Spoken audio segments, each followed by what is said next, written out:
But whenever I see it, I always think, is that the one in Seinfeld? But I don't think it is, right? Or is it? No, it's not the one in Seinfeld. Yeah, no. Pastrami. That's what Greg Jacobson said. It's pastrami. Okay. Yeah, I think he's right there. But hey, we're live here on Rob Van Dam's YouTube and on One True Sport YouTube. Feel free to use the super chat, help the shows out. But we got our regular crew in here. We got some Greg Jacobson. We got Triple E in here. We got some more folks hanging on out. So feel free to join in on the conversation and ask a question to Rob. Rob, you've had a busy weekend. We had a little delay, and that's why we're doing it on Sunday here. You were on SmackDown, sir. Yes, how about that? RVD just pops up wherever he feels like. That's part of being the whole effing show, you know? That's it. Yeah, it was an invite that happened not with a lot of notice at all. It was awesome to be there, 25-year anniversary, I believe, for SmackDown. Was Friday night the first show on Raw? Is that? It was the first show on USA Network. Yeah, that's what I mean, on Raw.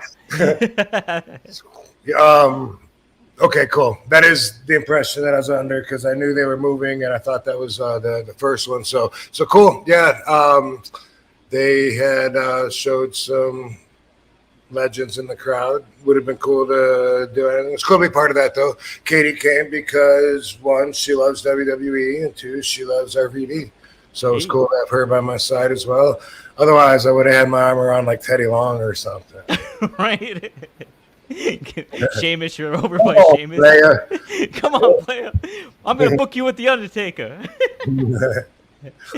No, it was cool. You guys looked like a good power couple right on the corner there. And it was neat to see because, so I heard through a mutual friend that you might be on there. And I was like, ooh, okay, I definitely got to tune in then. So I tuned in, and I was like, is he going to be Kevin Owens' mystery tag team partner? Because I knew there was the unknown guy. I was like, everybody thinks it's going to be Randy. Everybody thinks, I bet they're going to pull a red herring and say it's RVD because Kevin Owens likes RVD a lot. So that's what I thought the whole time. But it was cool to see you there. Yeah, very cool.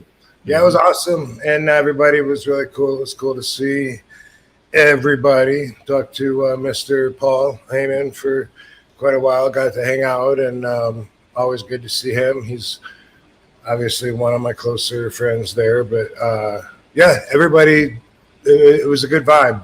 Good vibe. Good vibe for sure, huh?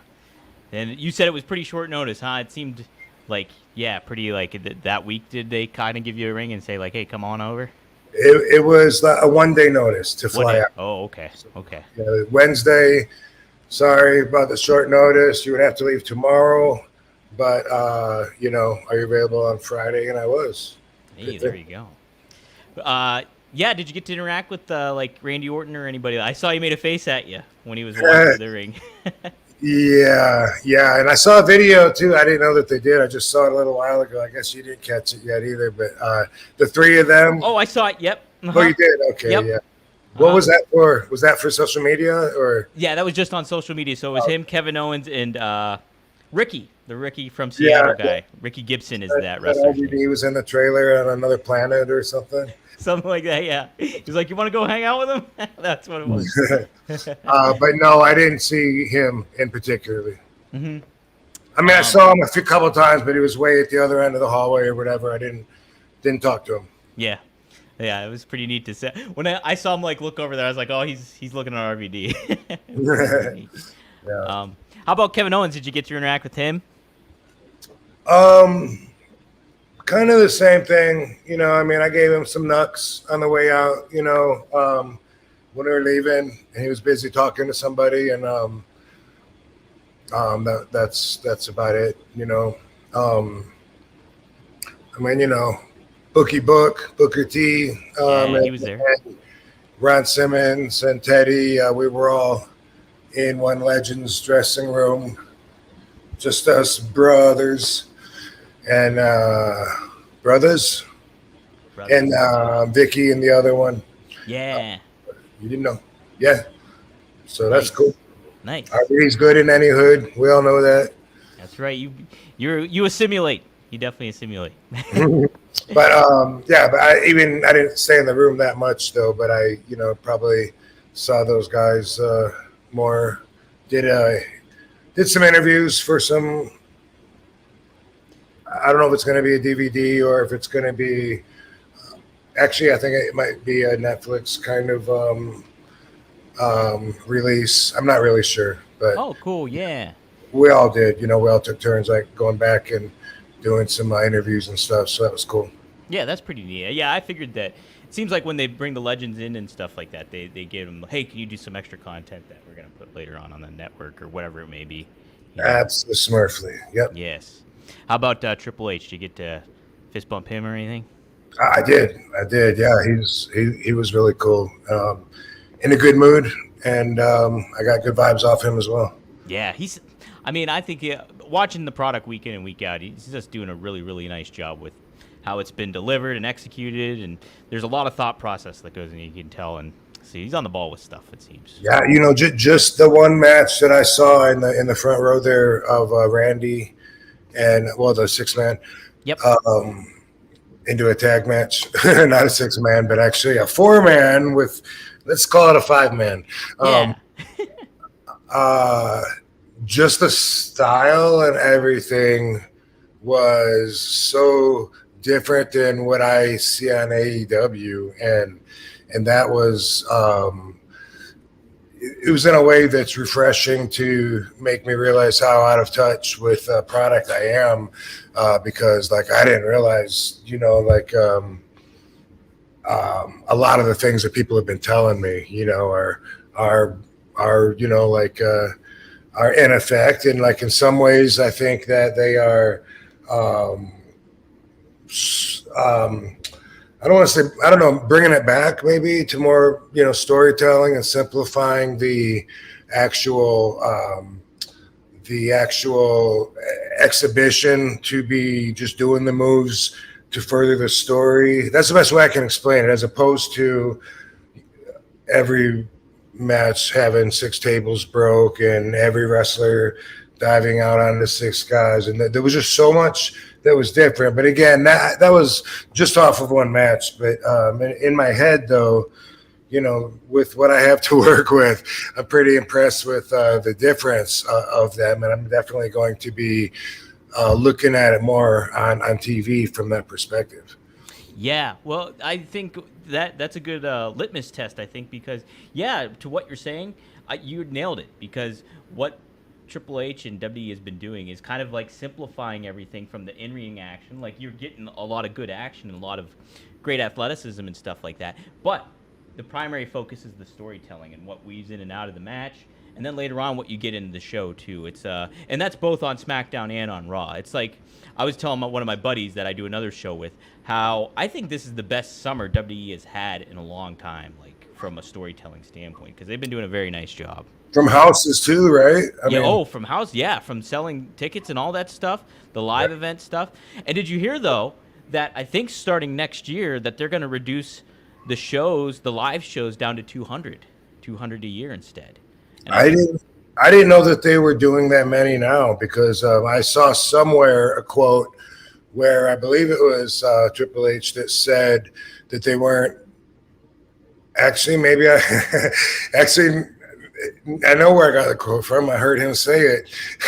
Now that I remember, saying to the wrestlers something about that they don't do nearly as much travel as they used to. Mm-hmm. And maybe he was talking about coming up 2025 if they're doing that now. I don't know. He wasn't talking to me, but I came into the arena one time and sat down for a few minutes and was trying to pay attention to a meeting, and then that was part of it. Yeah. But anyway, what I got out of that, though, was, we were doing 4 house shows every week and 2 TVs. Not everyone was on both TVs, but it seems like I always was. And then sometimes a pay-per-view too, and then sometimes international, which takes place of any days off. And anyway, it was a lot. It was really a lot. And that's one of the things that I've heard people say, is that they are better at understanding if people want time off, which I don't know that would necessarily reflect the time on changing or not, but I don't know. No, because that has to be such a different kind of environment because you are so used to that hectic, wild schedule where it's so like overwhelming. And now, if it like they're cutting it down, I mean that's a lot more favorable to the talent in certain ways. But it's also like, do you think that can be also detrimental in a certain way because you're not wrestling as much? Is there a balance to that? Not unless they're only doing it like once every 3 weeks. Okay. Yeah. Okay, that makes more sense then. And if they're making most of their business off of TV and not at the actual live events, then there's not as much incentive to even do them. I could see it maybe becoming just a television product if that's the way that the money flowed. Yeah, exactly. Why not? Did any young talent come and approach you or anything like that? Introduce themselves? Yeah, sure, they did. Absolutely. That was very respectful in that manner as well. A lot of people thanking me for being there and telling me how much they appreciate me and putting over the podcast as well. Oh, yeah. Really? They said some stuff? Yeah. Some wrestlers did, and the fans sitting right behind me, which they're probably watching here. And I saw his comment on Twitter. He said, "Dude, I was right behind you at SmackDown. Thanks for being so cool." But that was one of the things they said behind me. Dude, I love your podcast, man. I really appreciate what you do. Something like that. Dude, that's awesome. Paraphrasing. Yeah. But yeah, hearing the wrestlers too, somebody specifically saying they appreciate me,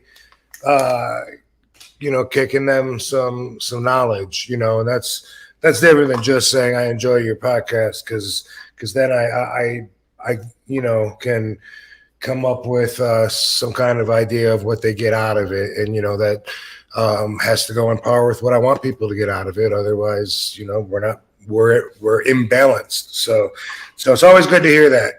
I just, like I said before, I don't look at myself as being any better than everybody else, and I get tired of hearing me giving advice. To me, it sounds, sometimes I just get tired of hearing myself talk like a know-it-all, and if I make like one mistake, I said in that interview that the Mayor LaGuardia Commission came out in 1943 and it was 44. Oh my God, someone's gonna look that up and say, look at him spitting out bullshit. I torture myself in my head in ways that you wouldn't even know about, but I can't. That's not a part of me that I try to share. What you get on the podcast is like kind of like an in between. Obviously I got an image I still got to uphold. So, but I appreciate the fact that it is open and sharing as I am, that it connects me to more people that can relate, and then can hopefully learn from some of my experience, or my perspective can at least in some way, help them out. So that's always awesome. Well, the neat thing too about it is that, like, if wrestlers are giving you that type of feedback, they're getting double kind of advice, because you're helping them out from a wrestling perspective in certain ways a lot of the time when you talk, but then they get the added element of the RVDology and how you view things from a different perspective. It's just like, hey, I'm getting a double bonus here kind of thing. So that's kind of if they all understand my wrestling is porn rant, if you want to call it that, it will change the business. And that's like one of the things that bothers me so much. And when I say they're not committed, that's what I mean, is that, they just stopping what they're doing. Everybody sees it just like seeing the shadow of the director trying to come in on a If they think of it that way, then hopefully they can stay committed the whole time. Because when I got trained by Sabu, like way back in 89, 90, something that made us way better than a lot of the other local green independent wrestlers from other camps, or whatever you want to call it. He said, everyone, like, they just stopped. Like he said, like, he goes, and he came at me, and choked me, and I think I grabbed his wrist or something, and he said, like this was the day of the jobber too. Mostly they would just go, and maybe not even grab the wrist. But, Sabu was like, try to get out, like wiggle your elbows around. That's where you can still make movement, and try to push him back or whatever. Don't just stay there and let him choke you. And that's the way that I got trained, and that's what sunk in. And he was like always the whole time from when you walk out, and Sheik obviously said this too, from when you walk out through the curtain till when you walk back, in your mind, you got to imagine that all eyes are on you. Even if you're in a battle royal or whatever, you got to be consistent. If you want to be one of the best, but that's what he said. He didn't say if you want to be the best. He said you got to do that, and I agree with him. But I don't like telling people you got to do that. But if you don't want to annoy me and if you want to stand out, that's one of the top 2 or 3 things in my mind that would change the business. It seems to be like they think, okay, I'm in the corner, no one's looking at me. That kind of mentality. Yeah, no, it's like a completely, when you mention that and made that analogy of it all, it does make a lot of sense because it's going to be the title of my book. Wrestling is porn. Yeah. Wrestling, you're like leaning on the words on the front of the cover. Yeah, big letters. It's pretty funny. But no, I think that's great stuff. That's awesome. Yeah, it was neat to see you there. A lot of the fans were definitely happy to see you guys, and Teddy. It was Long. really loud. Yeah, it was really loud. They were chanting RVD like as soon as I was walking like towards my seat, and it was like dark, but everybody saw anyway. And looking back at it with the bigger picture now, it seems like everybody had more of an idea of what to expect than I did, because like as soon as the camera guy points at me, like everyone already knew. They didn't have to wait. I thought they were going to have to wait until they saw me up on the screen. Yeah. Like, oh, look, it's RVD. But they were already all waiting for the camera guy to give his cue. And it's just like, I was soaking in like all the love and stuff. And, having to do it again, I would have maybe found out how long is the camera going to be on me or, but I'm not one to ask questions. I'm always want to just play off of the moment, and that moment, felt right. But also I did try to ask him, but it came out as in like, how long will I have? And I knew he meant before he comes on, and I couldn't fix that in time because I only had like 2 seconds. So I was like, never mind. Boom. Yeah, it was cool. It was awesome. Obviously, it was loud, but obviously people are still behind me, so that's awesome. Lots of love, and what a huge crowd filled all the way up to the ceiling. So I really felt a lot of energy in there. It's been a minute since I felt that much energy. How about that, huh? Man. Yeah. Well, it was pretty neat because I remember Philadelphia during the Hall of Fame. You and Katie came out, and even I think before even the cameras were rolling, the crowd was already going RVD, or because they would see you down there. Yeah, pretty nice. I think that fans understand the production more now, pay more attention to that, and something else that that I think really stood out from my experience was not being around those shows that much, mm-hmm. and like watching it weekly with a bunch of dudes eating chips and whatever it is they do. Just getting a lot of feedback from social media or whatever it's not only is it toxic, but it's also deceiving, because everybody there, they were there to have fun. Right. It was so obvious. It was, again, I'm going to use the word refreshing. It was so refreshing because everyone was, they were all right on cue as if they were part of the show throughout the whole thing. That's how I saw them reacting to the spots in a way that was fun, and not like the criticism and the insults and the stuff that you can read online, and everyone's a critic and everyone thinks they would be better at running a multi-million-dollar company, Yeah. that was a big strong takeaway too. It was like, wow, everyone here is just happy. They're loving the show. They're so glad to be here, and I get it. It's a very fun vibe. It's so funny you say that. Seriously, just this morning, so I know another writer. He took his mom to the TNA show this past weekend. Victory Road, it was called. So it was in San Antonio or Houston or something like that. But either way, he was saying, he went and commented on it. He's like, dude, it is such a different vibe when you go to a show live in comparison to being online. He said that exact same thing. And like, I was like, he's so right, because everybody's there to have fun. And it's not, you're not like, you don't get the toxic people that are just trolling or saying stuff to say stuff, and they don't have a picture of themselves or whatever. People are there for the reason to have fun and enjoy themselves. And that's neat that, when you go to a live wrestling show, it's a good time. Right.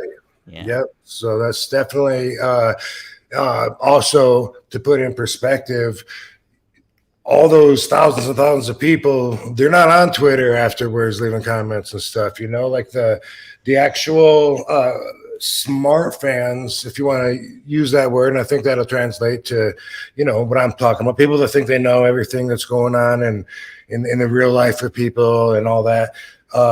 Those people are really a smaller percentage of the mainstream. And sometimes you need a reminder of that too. Absolutely. Because if you're so many of our eyes, and especially if you're a celebrity and stuff like that, a lot of the eyes are on social media, and that's how you get some feedback and stuff like that. But it's also just a small microcosm of people in general. Like, I think Twitter, I once heard, is like only like 10% of the population or something, if that. And I believe it. Yeah. I mean, and would that be a national population or? That's a good question. I'm not sure about that. I want to say, I would believe it's just national, because I would think it would be much, much smaller if it was the world, right? Like, I couldn't imagine that. Yeah, I'm with you there. I would think it would be there, yeah. And I think I would see a lot more Hebrew messages and stuff like that on my feed. Sometimes there's Japanese on there. Yeah, you get a lot of different. But I think I'd have a lot more. No, I mean, we probably said enough about that, but it's like sometimes you get like, that's your world. It's like everyone on the internet already knows, but that still doesn't mean that everybody in the real wrestling world even has a clue. And sometimes it's easy to lose perspective of that, like sometimes the administration in WWE would seem like they were too busy to even be keeping up with some of the other indie shows or whatever at one time, right? And I kind of thought, like, how can that be? These guys are like the most over guys on the indie scene. Like, they got to be studying. That was my mindset at the time, and I can't even remember the exact situation, but I thought at the time, like that's probably bullshit. But then after being in that machine, I see how it would be hard sometimes to for a lot of stuff to penetrate through that machine. You really would have to send feelers out and be an octopus to extend your tentacles in every direction outside of the bubble that you have to be in order to keep everything running and be successful. Right. From the perspective of, if you're running a company like WWE or AEW or something like that, if you get, I mean, obviously obviously social media becomes a factor in maybe getting some feedback.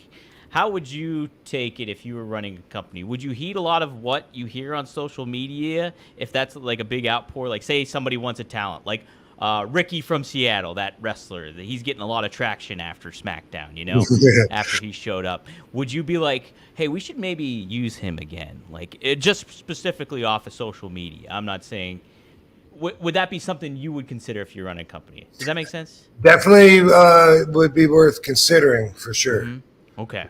The choice I would make on it, I don't know, I can't say, but it would be, everything's worth considering. And, a company that big, you should have, and I think they do have like a whole. Matter of fact, I know. Well, he might work for TKO, but I'm sure they have a social media marketing team anyway, and their job should be part of that, and why not, raise water everywhere. A high tide raises all ships.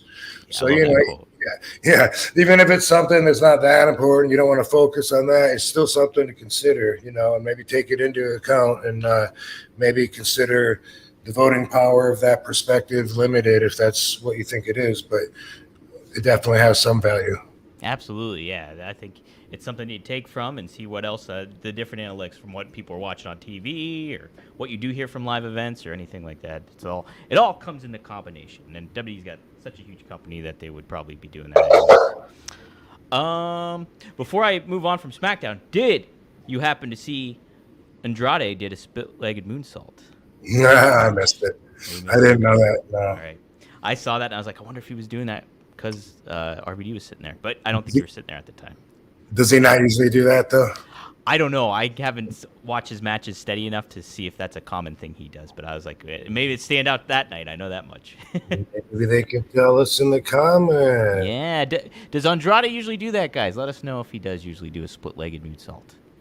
So might have been a tribute. Yeah, it might have been a little hat tip to the RVD there.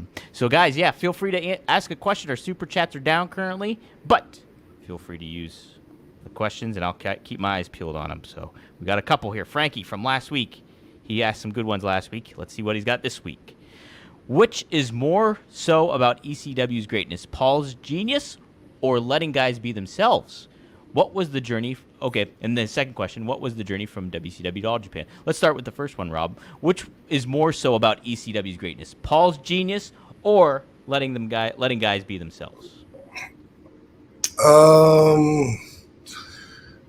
I think it was, I would say, Paul's genius, because a lot of us didn't know what our strengths and weaknesses were without him pointing that out to us. It wasn't like it's often reputed as being where everyone just had a free for all to do whatever they wanted, because not only you got to have some kind of structure, but I mean, not everyone is going to be that talented, and I mean, you'd have people saying, well, hey, I want to be on for 45 minutes. How come Steve Carino and Tommy Dreamer get to be on for 45 minutes and I'm only on for 15? That's not fair. And, but Paul would help us realize our strengths and our weaknesses. He would guide us. He was good at showcasing that and bringing the best out of all of us. So it was the captain leading the ship for sure. And the thing is like Paul was so good at knowing, letting you guys be yourselves in a lot of ways and knowing where the strengths of you guys came into play and how to prop that up in a little bit more and make it edgy too in the same turn of it. So good stuff. Good question. Paul has also had some clients that probably the worst thing he could do is let them be themselves, and they kind of need to be tamed. And I'm going to leave that at that, but he's good at that too, and not letting them be themselves. It's a good point too, Rob. And then his second question was, what was the journey from WCW to All Japan like? So I got the booking to go to All Japan before I got the job with WCW. So I started with WCW in December, and my first trip for All Japan was going to be in February of '93. And I knew that it might be an issue, but I threw it out there on the table when I got hired by Bill Watts. WCW worked with Japan, but their partner was New Japan, which was Inoki. All Japan was a giant Baba-san, and they were competition. And so I knew it might be an issue. Bill Watts said, you're already obligated. You can finish out any of your obligations, but then that's it. Don't take any other bookings. So already, even way back then at 22, 23 years old, I'm jumping territorial walls in a way that I would do pretty much throughout my whole career, and that's why I became known as Mr. Monday Night for that same reason. Bill Watts never said anything about me going to New Japan, but I came back. It was a 15-day tour in February of '93, and January, February, March, April. By May, I was done with WCW, and I quit. So I don't know. I don't know if I would have went for New Japan eventually, which I have now, but it was after I became a much bigger star more recently. And at the time, I knew that I got over with Giant Baba, and I could go back there and wrestle for way more money than I was making at WCW. That was one of the reasons that I quit with WCW. It was all about the money. One of the reasons was because I was getting paid a lot more from All Japan, and also because I was getting a lot more just on the independent scene when I could control my merchandise and all kinds of stuff. So it was all money, and also at the end there, when Ole Anderson took over, they weren't doing anything with me except for beating me up. So boom, thanks, see you later, bye-bye. And that was it. I went to, when I did my first tour in All Japan, I knew I would be coming back and doing WCW because I had signed a contract with them about 2 months before the actual All Japan date. But it was Danny Crawford specifically that would pull me aside and say, "Hey, kid," this is how he said it. He said, "Kid, if you ever bring this up, I'm going to totally deny it. But you have a job here. If you want it, you can call your shots. Baba loves you." He told me that on the first tour, like when we were in Osaka, yeah.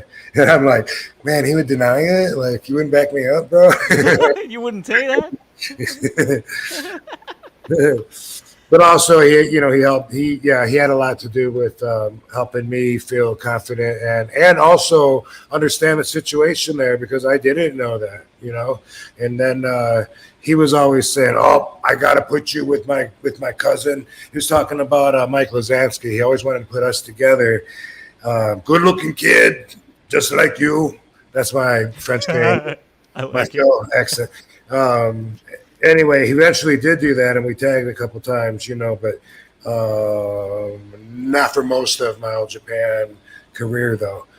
And then I had that awesome match with Phil LaFont, Danny Crawford, same guy, in Tokyo with the Budokan. That was my first singles match in the Budokan, and I'd been touring with All Japan for 2 or 3 years at that point. If it's 95, then I guess, well, either way, because it was, anyway, 2 or 3 years at that point. And that was a really big pivotal point for me. That was like one of those matches that really helped elevate me. I learned a lot working with him, like in the ring, learning, like he the way that he would pause or react, or his timing, the way that he was connected to the crowd. Like, I don't remember paying enough attention to the crowd before that, but the way we had that match, and then the way that he made everything mean something, and I understood that, so he gave me some gifts that I carried on for the rest of my career. How often did you work with Danny? Was that like overseas there? Was that quite a bit? But it was usually tag matches. Him and Doug Furness were the tag team, and so a lot of times it would be me and whoever, me and Michael Zansky did it. Me and Bobby Bradley did it. So a lot of matches would be 6-man tag matches. It always seemed really random. Like throughout my whole time with All Japan, it was never like about storylines. It was all more about the athleticism and the matches, and then that built the storylines because, if you saw Kobashi and Masawa really tear it up, fuck yeah, you're going to watch the rematch. It was about that. There wasn't like skits and stuff. Sometimes they would film the post celebration when they're pouring champagne over their head in the back, and they might scream a couple things at the camera. That was about it. The whole company wasn't about that. That's another reason I had no experience talking on camera until I got to ECW. Wow, yeah, that's a little experience. I don't want to knock NWC and South Atlantic and IWF but you know what I mean though. I wasn't comfortable with it. Yeah. Okay, this is gonna sound like a novice dumb question, but when you were when you were making good money in All Japan, what really prompted you then to just go to ECW, or what prompted you to not stick with All Japan? Well, so I didn't. I was able to do both. I didn't leave All Japan for ECW. Okay. Yeah, I was able to do both. In fact, the reason that I actually turned Paul down the first time that he called, and I didn't like the offer that he threw out on the table, and I knew that I was making a lot of money for All Japan, and so he was. I felt like he was only calling me as a favor to Sabu, because Sabu kept saying, and Sabu was there already, and I'm wrestling for All Japan and doing some indies. So this was kind of just like another indie, except these guys have TV. They're actually doing something, but it wasn't a lot different than if I would have worked for Joe Savoldi's IWCA or whatever, where except it's TV. Yeah. Okay. Anyway, I didn't know that much about it until Sabu was already there trying to tell me about it. And he'd been working with the area and the tri-state wrestling maybe since '93. Like he was always talking about how things are different there and how he was getting over there. I remember talking about Kevin Sullivan and that Joel Goodhart, I believe is the guy's name. Yeah. Mm-hmm. That's right. Yeah. And he was always talking about bringing me up there. And I think it was like 93, because I remember first I was so green hearing him talk about this place that's really cool to go work for. And anyway, in 95, he started, Sabu started saying, hey, did Paul call you this week? And I said, Paul who? Paul Heyman. He didn't call you? No, he didn't call me. Damn it. He said he was going to call you. And he'd go, hold on, I'll call you back. And he'd hang up. And that would happen like every few weeks. And, I told him to call you. He needs to bring you in. You'll get over big here. And he just needs to see you. Damn it. Let me see. He said he was going to call you. And anyway, I really didn't care if he called or not. Yeah. And then when he did call, I don't know why. I mean, it seems like I would have been excited to be on TV and stuff, but I just remember it was like, well, if he calls, it calls. If not, then he doesn't. And then, and Baba was telling me at the same time to choose my calendar. That's the best way to put it. They did at least 5 tours. I think they did more than that. I can't remember how many tours a year All Japan would do, but he said for me at this point, because he was good at, giving me a raise. He gave me another raise. Must have been 3 raises unless one was a big jump up. But he eventually, sometime in there, he said, you come back to me with the dates that you want to work. We'd like to have you over here. But they knew that I didn't love being in Japan. It was hard for me being young and green and stupid.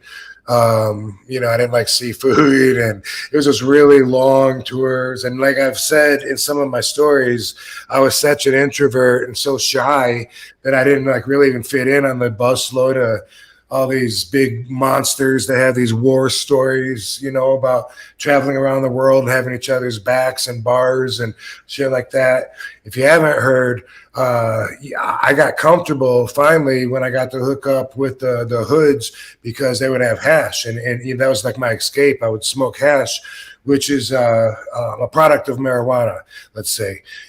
It's in that family. And anyway, Doc, who was Steve Williams, actually thought that I was, and I don't mean to say this, so let's say slow. I don't want to offend anybody, but, he thought that I was a little bit retarded, I think, or autistic, something to that extent, because we were all in the room and I wasn't really talking much. And they're like, remember that time in Russia when those mobsters broke in and we had to, I'm just like, I was in the high school band last year. That's what I felt like. And, I didn't really enjoy it. I loved the matches. I loved getting over.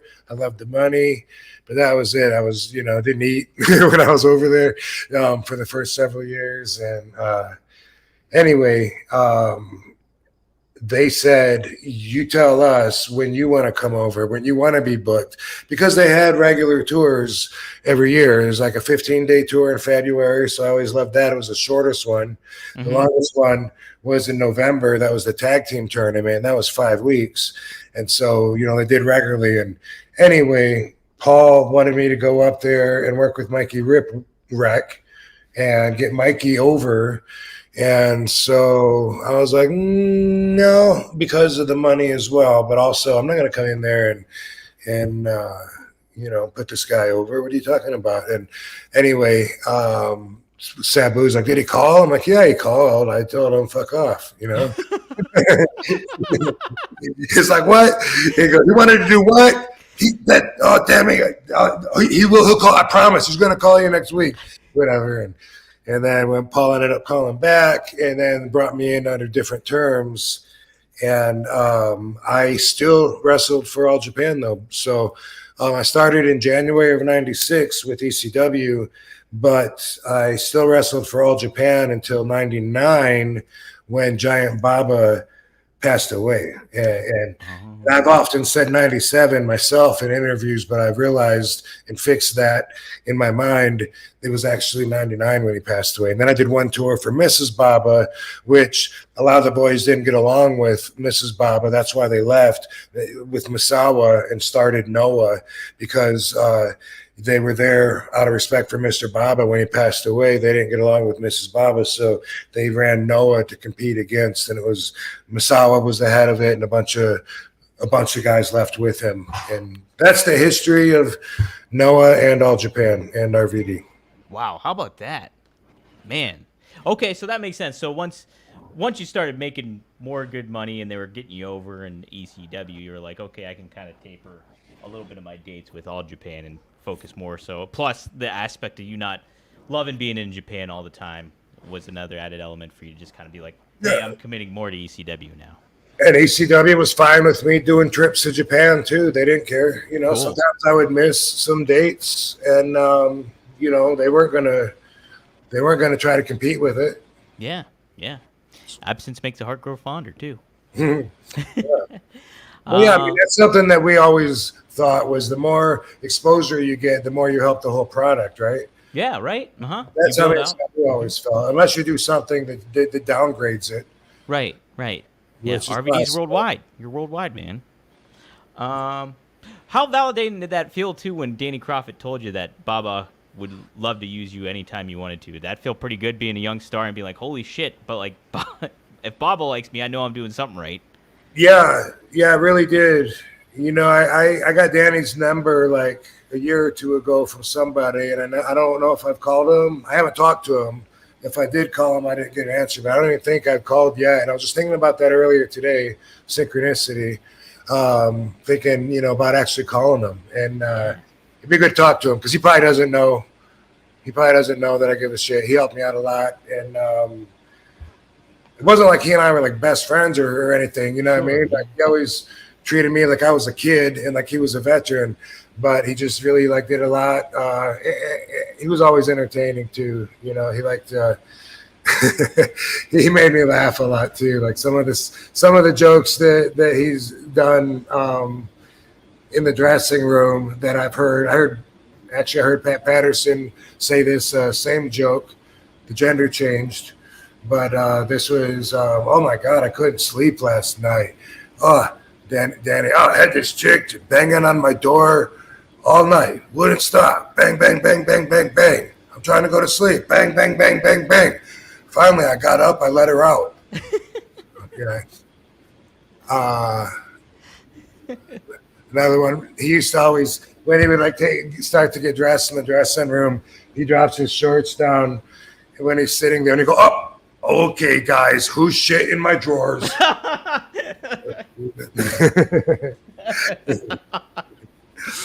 And what really made me laugh, and I took this from him like too much, you know, it was like something I ran with too much because I was just young and stupid.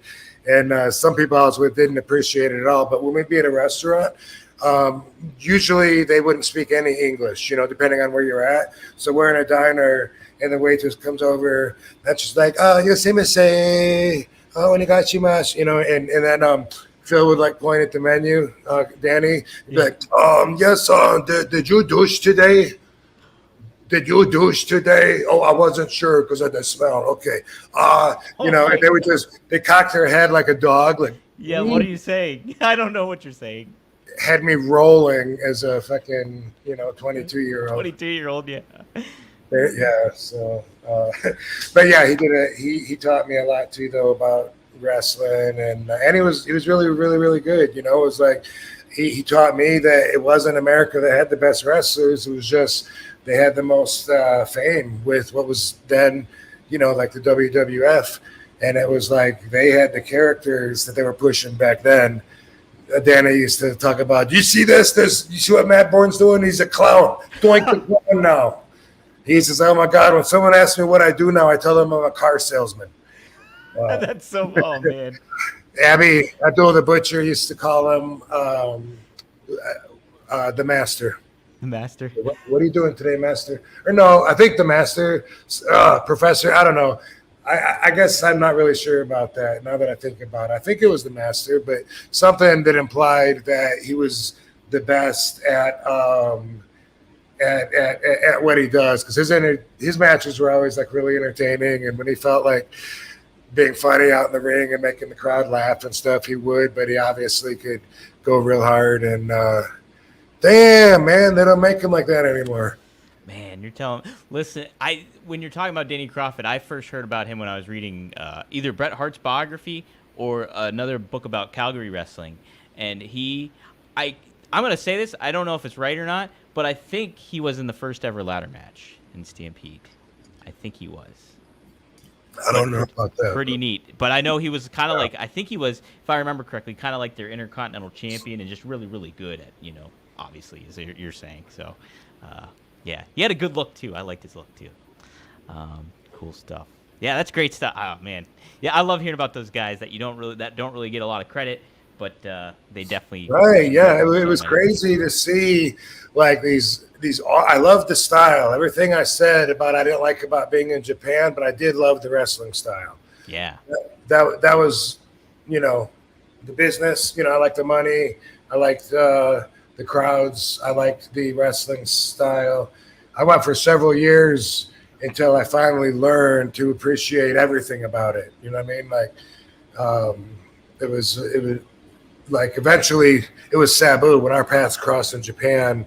He taught me that it was okay to spend a little money to go and eat really good. And then after that, we ate yakiniku all the time. And all of a sudden, Japanese girls were super hot to me. And for some reason, when I was 22, I was just so young and stupid. I was like, oh my God, they all look the same. Like, where's some blonde hair, some red hair, something? And it was just, there was a lot of fishiness that just turned me off about Japan. But I love the style always. Yeah. So I just want to say that. That's awesome. On my bucket list to go sometime. Let's see. Oh, Maddie just chimes in. How effing cool was it seeing RVD at SmackDown? It was effing cool, Maddie. Hey. Effing cool. You're effing cool, Maddie. Awesome. He's a huge fan, Maddie is. So shout out to him. We had another super chat. Jim D gave us $10. Thank you, Jim. If you have a question, you can ask it. Ask away, man. I'll keep my peepers peeled here. We have some interesting ones this week, though, Rob. I'll hit a couple of them here. Here's a good one. Let's see if I can find it here. Oh, here it is. The Ragu Overlord. Oh, how about that? The Ragu Overlord. I'm trying to learn how to do a backflip. Any advice? Sure, I would say practice on a diving board. Hmm. And it's all you got to do is make it halfway, and then you can see where to put your feet. That that's what makes a backflip so much easier than a front flip, because you make it halfway and your eyes, you can't actually see the ground. Then all you got to do is put your feet down. When you do a front flip, it's blind. You tuck, and then when you let out, and if your timing's off and you let go a little too late, you end up on your stomach. If you let go a little too early, you might land on your heels and then fall on your ass. And it really has to do with just experience. It's not as easy as a backflip. A backflip, get halfway, and then you're like, oh, cool, I can just set my feet down. And I would say practice on the diving board. And then, if you got a ring, do it in the ring. If you have a trampoline, that's cool too. Something safe like that. Yeah, good advice, man. That's interesting. So doing like a 450 splash is tougher than doing a moonsault. Oh yeah. Okay. Yeah. Okay. Cool. Interesting. You can tell I'm athletic. Let's see here. Yeah, it's just blind. It's like when you open up, you can't like see down ahead of your feet. Yeah. When you're flipping forward, but you totally see it like early on doing a backflip. Like halfway through, you're like, I already got this. Yeah. Yeah. Man, how about that? All right. Peggy Hoster. Thank you, Peggy. My now so-called friend stole some of my first package I purchased from RVD, and 8 months later she gave it back, and she didn't even use any of it. Package I purchased from RVD. What the heck? How about that? Yeah, I don't know. Maybe it's some CBD cream or something. Yeah, maybe. Maybe. Help a lot of people with let's see here. King Knowles 22112. He just a comment. Rob, I've been showing my friend wrestling, and he says you're one of his faves. So there you go. Awesome. Very cool. Tell him I appreciate it. I'll see him in Des Moines next week. That's right. Here, let's pop that up real quick. Boom, guys. He's got a new date. If you're in Iowa, go to Des Moines, the Iowa Event Center, Sunday, September 22nd, 11 a.m. to 3 p.m. Rob Van Dam, the 2021 WWE Hall of Famer, will be in attendance. You can get a picture, an autograph. You can scan that QR code and go right to it and get your tickets there. Go see RVD, September 22nd. 1 week from today, Mr. Domino. How's about that? Man, 7 days. You guys got 7 days. Check it out. While we're plugging stuff, I'll give a little shout out to the Manscaped. I got it right here. This is the, oh my gosh, why am I blanking on it? It's the 5.0 lawnmower. That's what it is. 5.0 Ultra lawnmower. And you can shave your gonads or whatever you want to do there with it. It works very well. You got a light on here. The light's up. See it? Check it out. But you can go to manscaped.com. Use promo code RVD. You get 20% off. And that's not just on this. That's not just on the Lawnmower 5.0. You can get the Beard Hedger, which is great. You can get the Dome Shaver, which is new. I want to get that. But you can use it on any product. The Weed Whacker, which is for the nose. I love doing that stuff. So you can go to manscaped.com. Use promo code RVD. Get 20% off. And hey, if you want to get a little tuned in, you can use Get Blitzed. Use promo code RVD. You get 15% off. It's Get Blitzed Lit A Nano Infused THC syrup. It is 100% legal in all 50 states, so you don't got to worry about anything like that.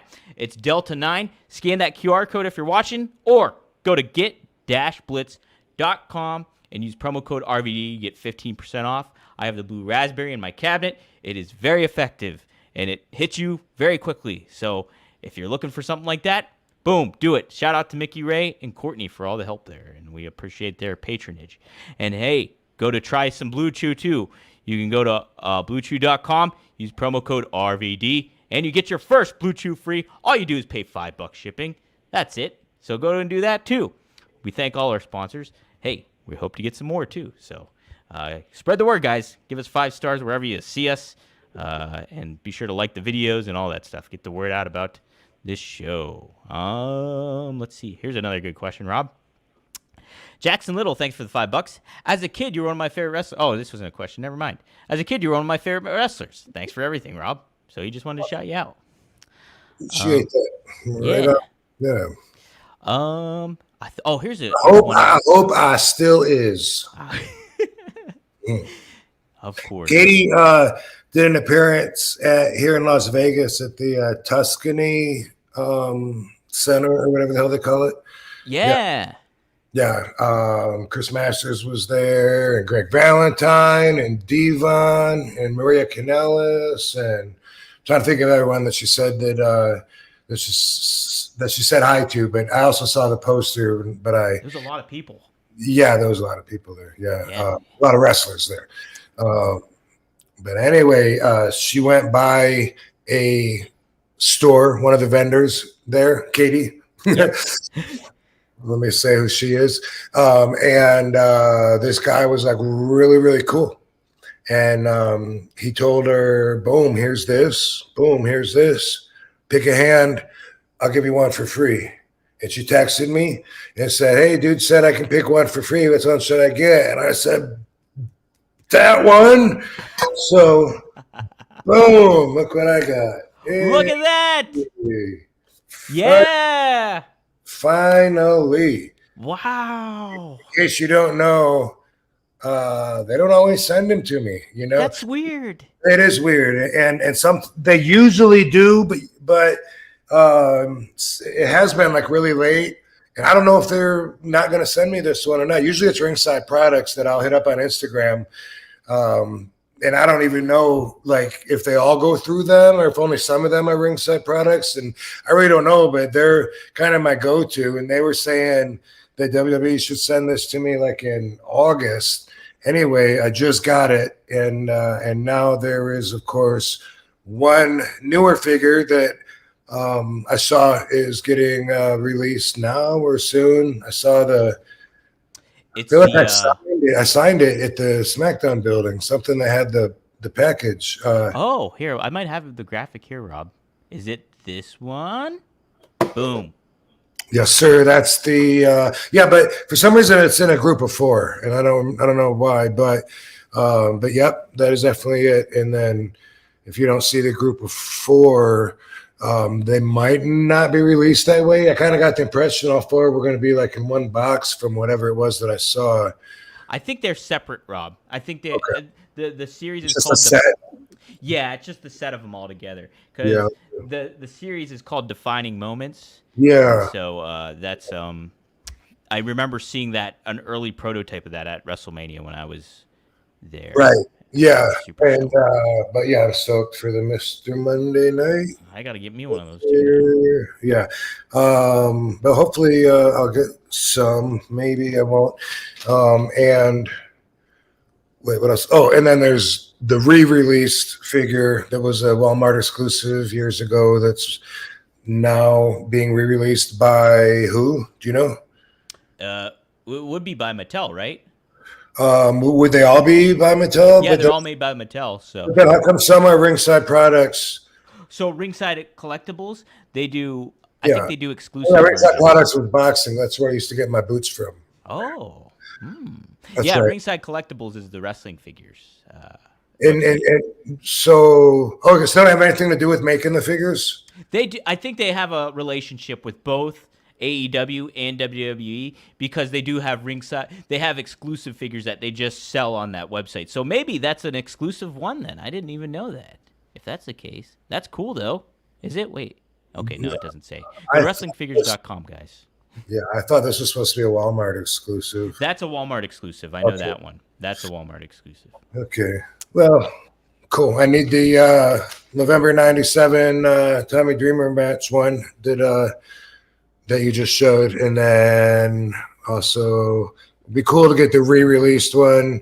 It's got different packaging in it, but is that the one with the tiger stripes, or is this a different one? I think if I'm not mistaken, I have a shirt on. Maybe the ECW shirt. You're right. Oh, because that's a basic figure, I think. I don't think that's an elite one. So that would be, yeah. So, okay, that is a re-release. I think you're right. Yeah. Mm-hmm. Yeah. That's cool. Rebuy it. Rebuy it, guys. RVD will get repaid. Repaid. That's it. Make it happen, guys. Come on. Let's see. I want to make sure I cover all the ones that Quickest 75 cents I ever best. Heck yeah. earned. Reeling in the dough there. Let's see here. I want to make sure. Okay, here's a good one. Phil D. Cesar? I'm going to go with that. Phil D. Cesar. Hey, Rob, have you ever practiced Wim Hall of Fame breathing exercises, Wim Hof breathing exercise, or anything similar? Enjoyed your ECW WWE matches throughout Massachusetts and New Hampshire. Thanks, man. You were aware what he means by that, Rob? I'm not really sure what Will Huff breathing is, Phil, but I appreciate the question. And I definitely did do and still do breathing exercises. I've talked about this before, actually, but what haven't I talked about? But like where to start. So a lot of my training I just did on my own, like I did the martial arts training with the different dojos, the gymnastics training I did all myself. I never had a coach or trainer. And a lot of people ask me about stretching, like, hey, do you do DDP yoga? Sometimes I do it like with him, but I always have like my own thing, and I have my own stretch routine that I picked up over the years. And it's something that I've always been important to me. I started doing breathing exercises way back in 6th grade when a teacher named Mr. Morris, who was a bit of a jackass, but he told this story about how you can stretch your lungs out and then you can hold more air and then hold your breath longer. And I was really into swimming. That's what I did all summer. I was always in a swimming pool, at least from 8 years old on. When my parents went to the campground, I played in the pool. You saw me jump off the diving board on the documentary. And that was really cool how they made it look like I was jumping on Bam Bam with the same you guy. turned into it. That was really cool. He was talking about some hillbillies that he said lived way up in the mountains, and he was saying that because the oxygen is so thick there, the air's so thick, that there's not as much oxygen when you breathe in. And he was saying because of that, their bodies adapt to it. And he said those guys can hold their breath for 2 or 3 minutes. And I just remember like being, whoa, that is so cool.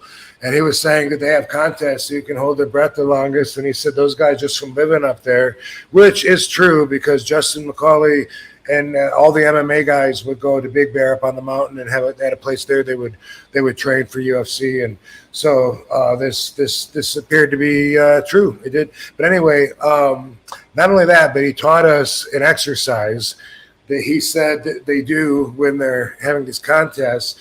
And what I had to do was pretty simple. You breathe in. And you take one deepest breath you've ever taken in. Like you even like, I switch my posture around sometimes because my weight might be causing my ribs to limit how expanded my lungs can get sometimes, So sometimes it even takes like, whatever it takes, but I breathe in really deep as much as I can. And I usually hold it for a little bit second, but you don't really have to. But I like to, but you let it out slow as you can, like real slow. And you do that 3 times. And what you're doing is you're stretching your lungs out. It's much like, this is the way that I like to compare it. I've always thought this was a good way. You grab a balloon, a brand new balloon, and it's stiff. Like it stretches a little, but it's never been stretched before, so it doesn't really give that much, right? Yeah. But after you go, and you blow it, and then and it might there's resistance, but once you get that in, if you let all the air out and then you blow it up again, guess what? Now it's stretched out, and that's like your alveoli that are your sacs that hold the oxygen inside of your lungs. So I always do that before I wrestle or before I want to hold my breath real long. Or once in a while, I just do it just to try to get a relief of congestion from gravity that I just feel overall on me. Sometimes sometimes that'll give me a break from that. This must have been, I don't know, one time it could have been any time, sometime in the last 15 years or so, 10 years. But I wasn't in WWE, but I was walking down the hallway or whatever. Could have been Hall of Fame. It could have been one of those times that I appeared there for whatever reason. But I know I wasn't part of their crew. I was gone, and I walked by Randy Orton, and I saw him doing that, and he was going, and I was watching, and I said, hey, I do that. I said, nobody else does that but me. He goes, I know, you taught me to do it. How about that? Yeah. Man. How long can you hold your breath for, Rob? I don't know. It used to be like a minute and a half. Nice. Yeah, but it's been forever since I've had the desire to test myself on that. But sometimes being underwater or something, it's fun you got to hold it to stay underwater. One thing I used to do that was really stupid when I was a kid. Tell me if you did this or anybody in the chat room. We used to breathe in and out like that, but we would do it fast. Maybe like 10 times or so. And then at first it would be a big breath, and we'd like put our backs against the wall, and our partner in crime would press on the chest, and you just hold your breath. And then when it comes out, it's like, and you just fall like a sack to the ground. Saw my friend do it, and I was like, no way, you guys are acting. And they said, no, we're not, I swear to God, man, because he didn't know where he was or whatever. Come on, dude. I didn't believe it at all. So they told me to do it, and I held my breath, and then they were pressing against my chest, and they're saying, do you feel it? Do you feel it? And I said, I shook my head no, and they said, oh, maybe it isn't going to work on him. As soon as they let go, I just fucking, bam, I felt right beside the beanbag they had set up and hit my head on the floor. So stupid and so dangerous, but we did that for a long time. Like, we got so good at it, we could do it to ourselves by like laying flat I could lay back on my back on the cement, like I'm laying out by the pool, right? Yeah. It's like doing a nitrous oxide hit, if you know what that's like. Yeah. When after a nitrous oxide hit, when your brain's kind of like, it feels like it rebooted.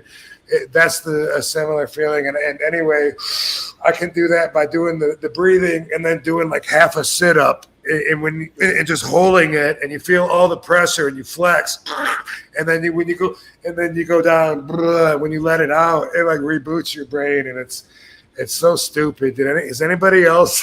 Well, the funny thing is, Rob, the guy who asked the question about breathing, he's like, yes, we would pass out. Okay, good. He said our chest against the desk in school. Yeah. He said, I had to walk my friend to the nurse's office after he fell off his desk. Oh my God, dude! We would do so stupid. We would do it in the pool and then drag each other's body around while you're waking up, and on the swing set, on the slide, doing it on the slide, and then push my friend down.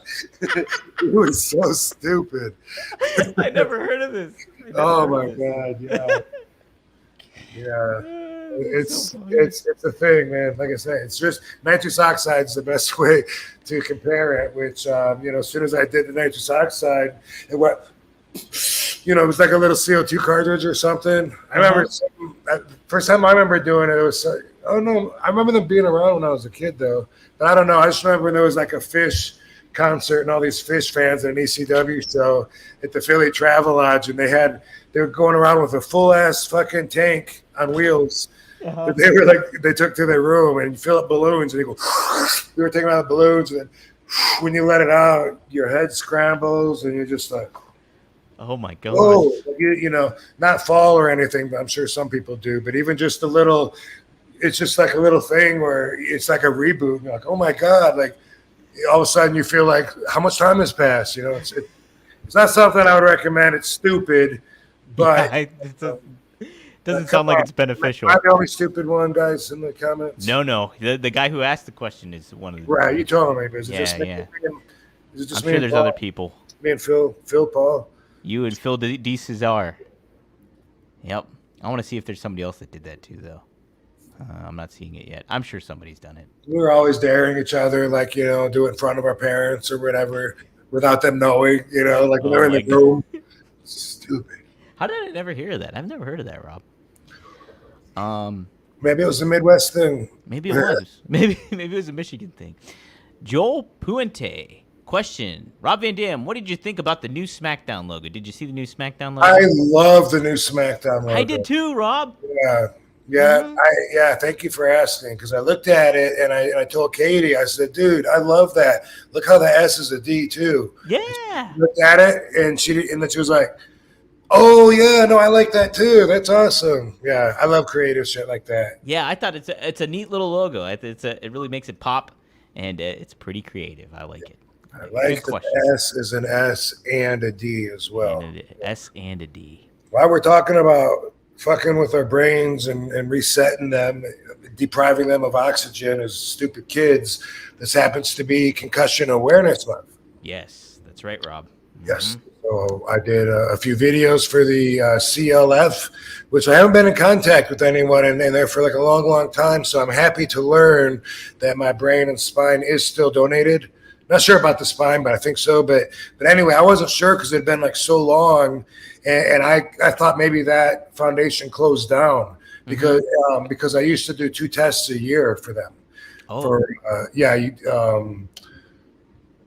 Like a memory test and cognitive test, I can't remember what the difference was. They weren't the exact same, but it seemed like they were both over the phone. But no, maybe one was written. I don't know. But anyway, years since I've done it.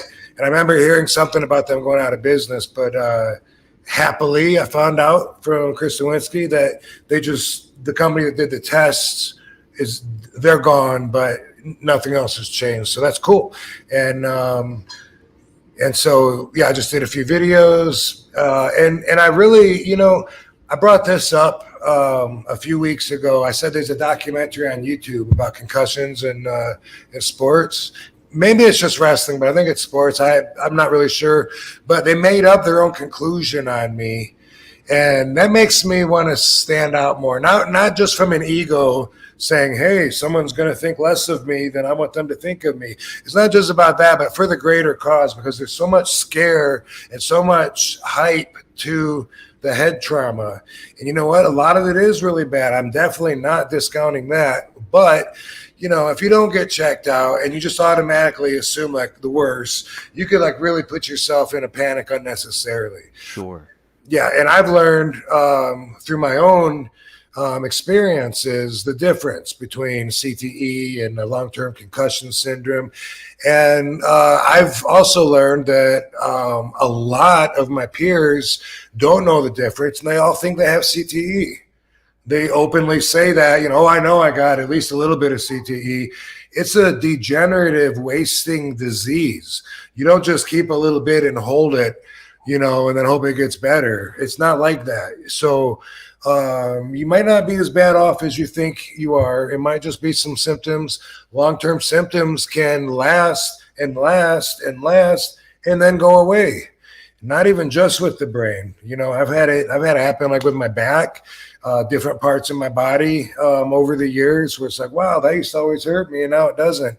And definitely when it comes to the brain, and all the studies are fairly new because they haven't been studying this for decades and decades.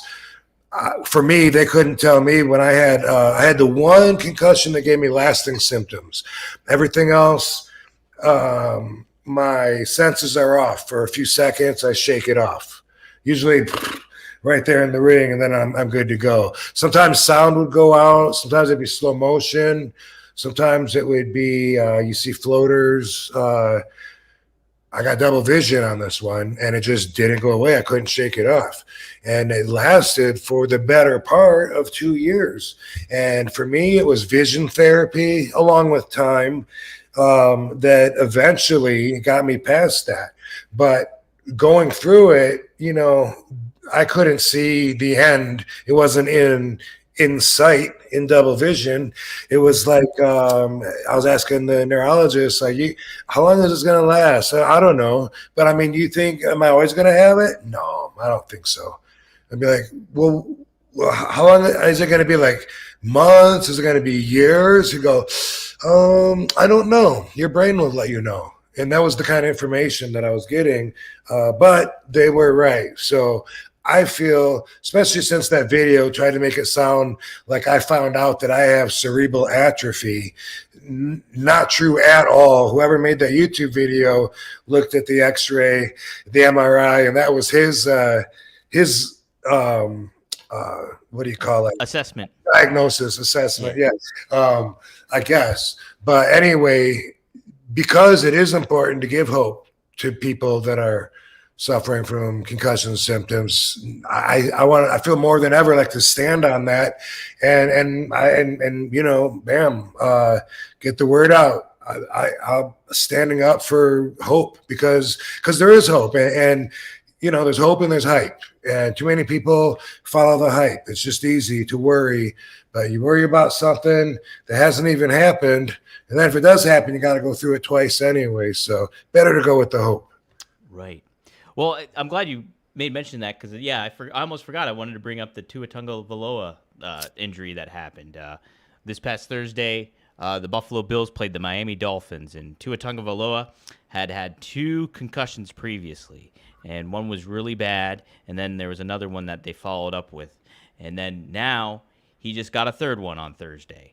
And Chris Nowinski, they had the video on there, and he made note of him like kind of balling his fist and like signs of like something that happened with the concussion. And then today, I just read this before we got on the air, Rob, that according to reports, Tua Tagovailoa. Now the huge topic is, should Tua retire? He's a young player. He only started in 2020, and so he's only been in the league for 4 years. But yeah, like I said, he had 3 concussions. But a lot of people in the media and everybody's saying, should he retire? He should be done maybe, and everything like that. And so here's what. So Miami Dolphins quarterback Tua Tagovailoa has no plans to retire after suffering his latest concussion. NFL Network insider Ian Rappaport reported on Sunday, NFL Game Day morning, per sources informed of the information. So kind of just, Rob, wanted to get your perspective on something like that. He's an athlete. He's in the competitive mode, obviously. He does not want to end, but a lot of people are concerned for his well-being. You know, Chris Nowinski. Yeah, I have a fairly heavy opinion on this. Okay. You know, I don't. Yeah. As long as he's transparent and he's open, and that means that he's getting the cognitive testing. If they clear him and he's good to go, he's good to go. You know, holding him back when he passed all the concussion tests and he feels healthy in theory, and he wants to play at that point, why would you hold him back except for what I just said? And that's the hype. That's the fear that it might happen again. That's how I look at it. I feel like, why not hope that it doesn't happen again? And if it does happen again, maybe he'll be okay anyway. From personal experience, I've had my head rocked, self-diagnosed concussions in the hundreds. Like I said in Headstrong, one time I sat through my whole career and I was thinking about the timeline, and I said, no, I guess I just said hundreds in there. Somewhere I came up with like 500. The definition of a concussion, that is still, since it's so new, it could be debatable, because to me, and this was what I got from Chris, but it wasn't his exact words, it was my interpretation of what Chris Nowinski said way back when we filmed Headstrong. He said, anytime you get your head rocked and your senses are off a little bit, he said, just assume it's a concussion unless you find out differently. And, you know, so I've always thought, you know, even if I get my head rocked and like I'm like everything's kind of spinning around for a second and then it goes back to normal and I'm able to keep going, in my mind, I count that as a little mini concussion. So when I say I've had hundreds, I've had so many of those, hundreds of those, and there's no reason to stop me anywhere along the line. The theory is, and I don't stand behind this theory, that you become more susceptible to getting more concussions. What my doctor told me, and what makes sense to me, believe it or not, it's going to go against popular theory. My doctor, because when he cleared me to wrestle, I said, okay, like I'm clear? Like he said, yeah, no, you should be fine. You're good to go. And I was like, but I gotta be like extra careful or I could get like a concussion easily again. And he was saying, no. He said, I don't think so. If you get another concussion, that one's on its own. You know, you would have got that one anyway. And that's the way that I feel from my experience. I think when people say that when you get more concussions, you're more susceptible to them, maybe with some people, but like I always say, we're all different. Yeah. Okay. That's an interesting point because I was curious because I've heard like the media, the great deal of the media is like he should be done, and initially too I was like, oh, maybe he should hang it up. But the more I kind of think about it, it's like, well, you do see a lot of people get these concussions, and and over the course of time, you look at NFL players back in the day, they would get concussions all the time, and some would have CTE, like have the problem with that.